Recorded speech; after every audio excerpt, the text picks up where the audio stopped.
Hello student, welcome to all of you on crack now पे मैं जय सिंह आप सभी का स्वागत करता हूं।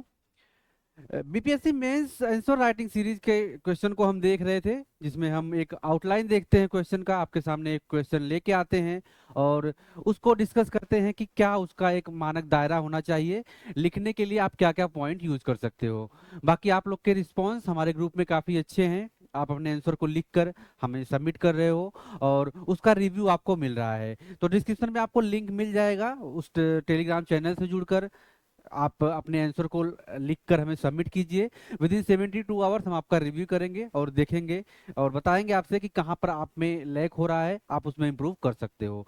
तो इस वीडियो को सबसे पहले अपने study zone, friend circle, family के बीच में शेयर कर दीजिए। और फिर आज हम स्टार्ट करते हैं आज का अपना क्लास। देखते हैं कि आज क्वेश्चन हमारा क्या है। तो इस सीरीज में हम देखते हैं आज का क्वेश्चन क्या है। क्वेश्चन आपका है कि डिजिटल पब्लिक इंफ्रास्ट्रक्चर क्या है। आपसे क्वेश्चन पूछ रहा है कि what is DPI, digital public infrastructure. Digital public infrastructure क्या है। ग्लोबल साउथ के देशों के लिए डिजिटल पब्लिक इंफ्रास्ट्रक्चर के महत्व को रेखांकित कीजिए।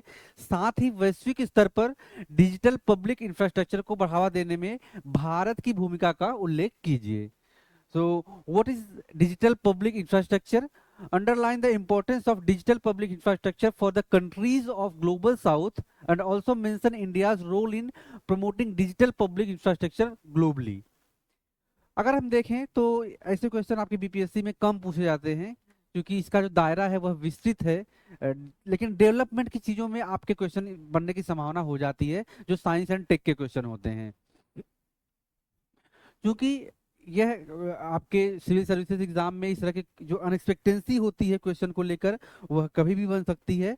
तो यह यूपीएससी के संदर्भ का क्वेश्चन अगर देखें तो कह सकते हैं कि ये यूपीएससी के संदर्भ में यह क्वेश्चन बनाया गया है। तो आपको इसमें जब क्वेश्चन तोड़ोगे आप, तो क्वेश्चन में जो डीपीआई है, डीपीआई, इस डीपीआई को आपको जानना है क्या है ये। फिर इस डीपीआई की भूमिका ग्लोबल साउथ देशों में क्या इंपॉर्टेंस है इसकी, उसके संदर्भ में आपको बात करनी है। ग्लोबल साउथ देशों के नेशन के बारे में इसकी भूमिका क्या है डीपीआई की। और फिर इस भारत की क्या भूमिका रही है इसको डेवलप करने में, इसको आगे बढ़ाने में। तो एक जनरली अगर हम डिस्कशन करें तो डीपीआई वर्तमान समय में जो टेक्नोलॉजी कनेक्टिविटी की है, जो टेक्नोलॉजी आपके नागरिक और व्यवसायों के लिए जो व्यापक डिजिटल पहुंच है, उसको संदर्भित करता है। साथ ही यह कनेक्टिविटी आवश्यक सार्वजनिक जो सेवाएं हैं उनकी डिलीवरी को बताने से रिलेटेड होता है। उनकी जो डिलीवरी होती है उसको रेखांकित करता है, उसको इम्प्रूव करता है। अगर हम बात करें तो जो ब्रॉडबैंड नेटवर्क हैं, जो डिजिटल पहचान प्रणाली है आपकी, और डेटा डेटा रिपोजिटरी, डेटा भुगतान प्रणाली, data gateway, payment gateway, cloud services और जो साइबर सिक्योरिटी संबंधी जो गतिविधियां हैं, उनका आपसी जो इंटरेक्शन है एक प्लेटफॉर्म के माध्यम से, वही आपका है डिजिटल पब्लिक इंफ्रास्ट्रक्चर। यह आपके इस रूप में भी महत्वपूर्ण हो जाता है कि यह सारी चीजें आपस में इंटरकनेक्टेड हैं। अगर आप जो एक कंट्री की जो डेटा रिपोजिटरी होती है, वह कहीं ना कहीं अगर लीक हो जाए या फिर एक गलत अराजक तत्वों के हाथ में लग जाए, तो देश की जो सुरक्षा है वह गंभीर रूप से प्रभावित हो सकती है।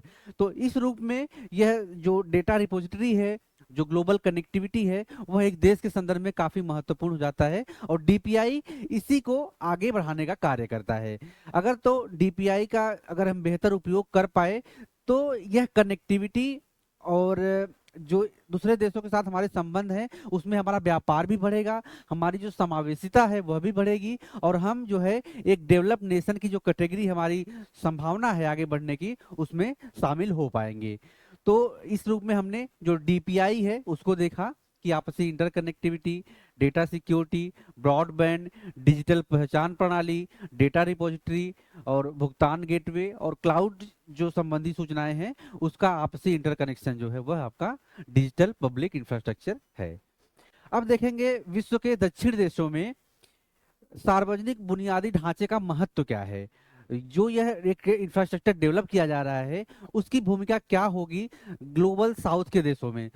साउथ के देशों से संदर्भ ये होता है कि चूंकि भारत भी एक डेवलपिंग कंट्री है, और विश्व के जो अदर डेवलपिंग कंट्री जैसे अफ्रीका कंटिनेंट के कंट्रीज हैं, तो वहां पर इसकी भूमिका क्या होगी उसके संदर्भ में देखते हैं। तो सबसे पहला आप देखोगे तो समावेशी विकास है।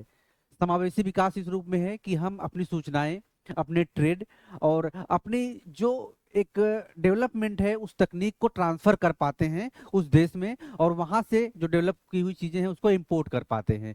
तो यह जो समावेशी एक विकास होता है डेवलपमेंट का, वह आदान प्रदान के माध्यम से चलता है और इस रूप में यह डेवलप होता है। तो पहली जो भूमिका होगी डीपीआई की कि इसका महत्व क्या है, तो समावेशी विकास आप इसको देख सकते हैं। दूसरी, ई सरकारी सेवाएं। ई सरकारी सेवाओं के अंतर्गत अगर हम बात करें तो शिक्षा, स्वास्थ्य, स्वास्थ्य सेवा, सामाजिक कल्याण लाभ, डिजिटल भुगतान और सार्वजनिक जो उपलब्धता है, सार्वजनिक उपयोगिता है और सहभागी प्लेटफॉर्मों की, उनमें जो ई सरकारी सेवाएं हैं उनकी कुशल सहभागिता निर्धारित होती है इस विभिन्न जो डिजिटल पब्लिक इंफ्रास्ट्रक्चर है उसके माध्यम से। तो ई सरकारी सेवाएं जो हैं वह भी काफी उन्नत रूप में देखने को मिलती हैं। इसी प्रकार से जो डीपीआई है वह एक डिजिटल अर्थव्यवस्था, डिजिटल इकोनॉमी का क्रिएशन करता है, जिसके अंतर्गत अगर हम देखें तो एक जो उद्यमिता है वह काफी अग्रसर होती है, आगे बढ़ती है। नवाचार पारिस्थितिकी तंत्र मिलता है, नए नए आइडियाज और नई एक इकोसिस्टम डेवलप होता है व्यापार को रन करने के लिए, ट्रेड को आगे बढ़ाने के लिए। इसी तरह से काफी सारे ई कॉमर्स जो प्लेटफॉर्म है वह डेवलप होते हैं। डिजिटल वित्तीय सेवाएं हैं उनका आपस में एक कनेक्शन होता है, और फिनटेक फिनटेक जो सोल्यूशन होते हैं, फाइनेंशियल संबंधी जो इशू होते हैं उसके संदर्भ में जो चुनौतियां आती हैं वह दो कंट्री, दो कंटिनेंट आपस में मिलकर उसको सॉल्व करते हैं। यह एक संभावना बनती है डिजिटल पब्लिक इंफ्रास्ट्रक्चर के माध्यम से। इसके अलावा अगर हम देखें तो एक जो रिजिलियंसी है और डिजास्टर मैनेजमेंट है उसके संदर्भ में भी बात की जाए तो आपदा प्रबंधन की तैयारी में आप देखते होंगे कि मॉक ड्रिलिंग टेस्ट किया जाता है, जिसमें विभिन्न देशों की जो मिलिट्री है जिनके साथ हमारे संबंध अच्छे हैं वह हमारे कंट्री भारत में आकर और हमारे सैनिक दूसरे देशों में जाकर आपदा राहत सेवाएं जो हैं उसके संदर्भ में कार्य करते हैं। तो आपने देखा होगा हाल ही में बहुत सारे ऐसे कंट्रीज में जब इस तरह की आपदाएं आई तो भारत की जो पीस कीपिंग फोर्स है यूनाइटेड नेशन की, भारत के सैनिकों को वहां पर डिप्लॉय किया गया और वहां पर जाकर उन्होंने उस जो आपदा थी उसको टैकल करने में, उसको सॉल्व करने में मदद किया, उससे कम करने में मदद किया। तो यह भी एक रिजिलियंसी और आपदा प्रबंधन के क्षेत्र का एक भूमिका निर्वहन करता है।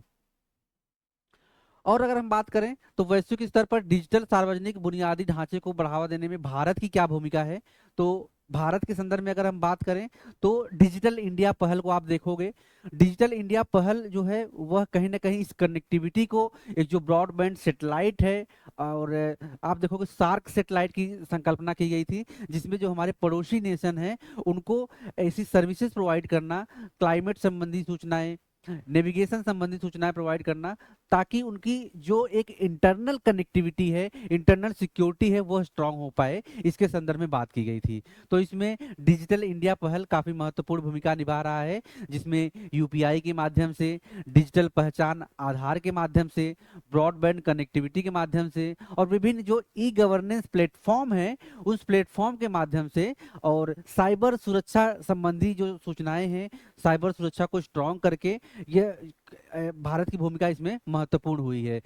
विभिन्न प्रकार के अटैक होते रहते हैं, खास करके साइबर क्षेत्र में देखें तो भारत की भूमिका इस रूप में महत्वपूर्ण हो जाती है कि वह अपने देश को किस प्रकार से सक्षम बना रहा है, किस प्रकार से एक रिटेलिएशन कर रहा है उस साइबर सिक्योरिटी के संदर्भ में। तो इस रूप में आपकी जो डिजिटल इंडिया पहल है इसकी भूमिका बढ़ जाती है। अंतरराष्ट्रीय सहयोग के संदर्भ में भी अगर हम देखें तो कई सारी जगहों पर जो इंटरनेशनल क्षेत्र में भारत की भूमिका अगर आप देखेंगे, कोरोना के टाइम में जो वैक्सीनेशन की सप्लाई थी उसमें भारत की भूमिका काफी महत्वपूर्ण रही। भारत की जो एस्ट्रोजेनिका और जो सीरम इंस्टीट्यूट ऑफ इंडिया है, इन्होंने काफी बड़े स्तर पर अफ्रीका के देशों में और इवन अमेरिका के देशों को भी सप्लाई किया वैक्सीनेशन को। तो जो ये इंटरनेशनल कोलैबोरेशन है, अंतरराष्ट्रीय सहयोग है, इसमें भी भारत की जो डीपीआई है वह एक महत्वपूर्ण भूमिका निभा रही है। अगर हम इसके अलावा बात करें तो तकनीकी विशेषज्ञता, तो जैसे मैंने आपसे पहले चर्चा की कि भारत के संदर्भ में जो विदेशी क्षेत्र पर जाते हैं वहां पे जो तकनीक डेवलप हो रही है, प्लस भारत में जो तकनीक डेवलप हो रही है, तो इसमें एक क्षेत्र भारत का एक विशेष स्थान उभरा है बनकर, जिसमें भारत अपनी तकनीकी विशेषज्ञताओं के लिए जाना जा रहा है। जो टेक्नोलॉजिकल स्पेसिफिकेशन है, टेक्नोलॉजिकल स्पेशलिटी है, उसके संदर्भ में भारत की भूमिका बढ़ रही है।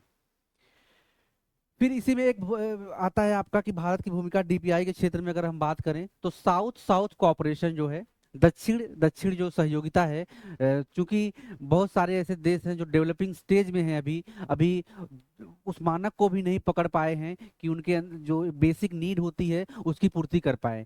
तो भारत उसमें अपना सहयोग कर रहा है दक्षिण देशों के कॉपरेशन में, जिसमें विभिन्न प्रकार के डिजिटल कौशल प्रशिक्षण देकर, ट्रेनिंग के माध्यम से और विभिन्न नीतिगत जो ढांचे हैं उनमें सुधार करके भारत जो साउथ साउथ कॉपरेशन को बढ़ावा दे रहा है। तो इस रूप में भी डीपीआई की भूमिका में भारत की जो सक्षमता है वह बढ़ जाती है। फिर एक अगर हम बात करें तो हम एक वर्ल्ड लेवल पे अपील करते हुए प्रेजेंट होते हैं, वैश्विक वकालत करते हुए प्रेजेंट होते हैं, जिसमें आप देखेंगे कि भारत अंतरराष्ट्रीय स्तर पर अपनी जो छवि है उसको एक मास लीडर के रूप में प्रस्तुत कर रहा है। चाहे तो आपका जो वैश्विक योगा दिवस है उसके संदर्भ में भारत की भूमिका काफी महत्वपूर्ण रही है, या फिर हम बात करें ग्लोबल सोलर अलायंस की, इंटरनेशनल सोलर अलायंस की, उसमें भारत की पहल रही है जिसमें विभिन्न देशों को एकत्रित करके एक जो एक यूनाइटेड प्रॉब्लम है उसको सल्यूट किया जा रहा है, उसको सोल्यूशन दिया जा रहा है वैश्विक रूप से एक लीडर बनकर, और एक जो है भारत के वकालत के रूप में वह प्रस्तुत होती है। तो ये सारे संदर्भ हैं जो आप अपने आंसर में यूज कर सकते हैं। बेसिक मैंने एक ओवरव्यू दिया है, आप अपने शब्दों में इस आंसर को लिखिए और हमें डिस्क्रिप्शन में दिए गए लिंक, आपको डिस्क्रिप्शन में टेलीग्राम हमारा लिंक दिया जाएगा, उससे आप कनेक्ट होकर अपने आंसर को सेंड कर सकते हैं और हम आपको उसका विद इन 72 आवर्स रिव्यू देंगे। इसके अलावा ये हमारा प्रोग्राम जो यूट्यूब पर है, एक क्वेश्चन का आपको फ्री रहता है। हमारा एक पेड प्रोग्राम है जिसमें अगर आप देखेंगे तो 949 रुपीज का पेड प्रोग्राम है, जिसमें आप अपनी तरफ से किसी भी 2 क्वेश्चन को लिखिए और उससे हमें अपने रिव्यू के लिए भेजिए। हम विद इन 48 आवर्स उसका रिव्यू आपको देंगे और उसमें जो भी संभावनाएं बनती है क्वेश्चन के एंगल की, आपके स्तर पर, अपने स्तर पर उसे सुधारने का प्रयास करेंगे। वीडियो कॉलिंग के थ्रू आपको इसका सोल्यूशन दिया जाएगा, चीज़ों को बताया जाएगा कि किस प्रकार से आप अपने आंसर को कंक्लूड करोगे, क्या एक बेहतरीन आंसर हो सकता है, क्या आप में सुधार होने चाहिए। तो ये 949 रुपीज़ का ये प्रोग्राम है जिसमें आपको 2 मंथ की वैलिडिटी मिलेगी। 2 मंथ तक आप अपने डेली 2 क्वेश्चन हमें सेंड कर सकते हो, तो 2 मंथ की वैलिडिटी मिलेगी। प्रत्येक दिन आपको 2 क्वेश्चन भेजने होंगे, तो प्रत्येक दिन 2 क्वेश्चन। कितने क्वेश्चन? 2 क्वेश्चन। तो ये 2 क्वेश्चन आप जो है 949 रुपीज में हमारा पेड प्रोग्राम है। बाकी किसी भी और जानकारी के लिए आप हमारे इस नंबर पर कनेक्ट कर सकते हैं। हमारी टेस्ट सीरीज प्रोग्राम चलता है जिसमें बीपीएससी के लिए हम पूरे सिलेबस को कंप्लीट करवाते हैं टेस्ट सीरीज के माध्यम से। तो उस संबंध में जानकारी के लिए आप इस दिए गए नंबर पर कनेक्ट कर सकते हैं, हम आपको सारी जानकारी प्रोवाइड की जाएगी। किसी भी जानकारी के लिए आप जो है इस नंबर पर कनेक्ट कर सकते हैं, व्हाट्सएप मैसेज कर सकते हैं। तो ये था हमारा आज का डिस्कशन जिसमें हमने क्वेश्चन को देखा। अगले दिन हम जो है आपके साथ नए क्वेश्चन के साथ प्रस्तुत होंगे और बताएंगे कि कैसे आप क्वेश्चन को अटेम्प्ट कर सकते हैं। तब तक पढ़ते रहिए, व्यस्त रहिए, मिलते हैं नए क्लास में नए क्वेश्चन के साथ। Have a great day. जय हिंद।